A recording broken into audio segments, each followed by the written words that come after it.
Jack put a cell phone in his grandfather's corpse, and his grandfather was buried with the phone. At night, Jack missed his grandfather so much that he couldn't help but send a text message to his grandfather's phone. Unexpectedly, something strange happened. He actually received a reply from his grandfather. It was a string of incomprehensible letters. Jack was instantly stunned. He immediately went to his father and told him that his grandfather might not be dead, urging his father to dig his grandfather out of the grave quickly. But his father didn't take it seriously and said that Jack might just be imagining things because he missed his grandfather too much. Seeing that his son still didn't believe him, the father revealed another truth. The coroner had already performed an autopsy on his grandfather's body and confirmed that he had died of a heart attack. But Jack was still skeptical, so he quickly went to his grandfather's grave and called his grandfather's phone. When he heard the familiar ringtone, Jack was terrified. He didn't understand what was going on. To comfort himself, he could only guess that a hacker had likely invaded his grandfather's phone and was playing a prank.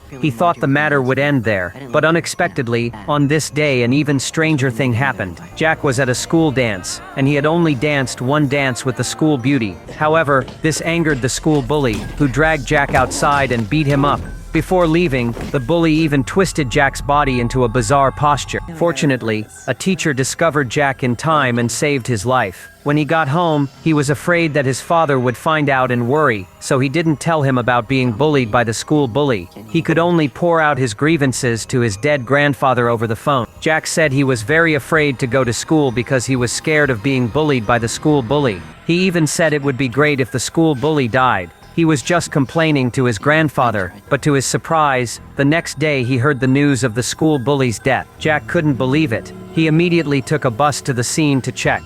He saw with his own eyes the school bully's body being carried away. Only then did he believe that the school bully had really died. But when he saw the bully's family's grief, he suddenly felt a sense of guilt and didn't get the satisfaction of revenge. But what happened next shocked him even more. He learned from the teacher that the posture the school bully died in was exactly the same as the posture Jack was in when he was being bullied. Upon hearing this news, Jack immediately felt that this matter must have something to do with his grandfather. So that night, he called his grandfather again and told him that he didn't really want the school bully to die, he was just venting. Finally, he asked his grandfather if the school bully's death was his doing. If so, he should knock on the wall 3 times. Then he hung up the phone and sat on the edge of the bed, waiting quietly. Suddenly, the phone rang. It was indeed his grandfather calling. The name of this movie is Harry's Phone. It's really worth watching.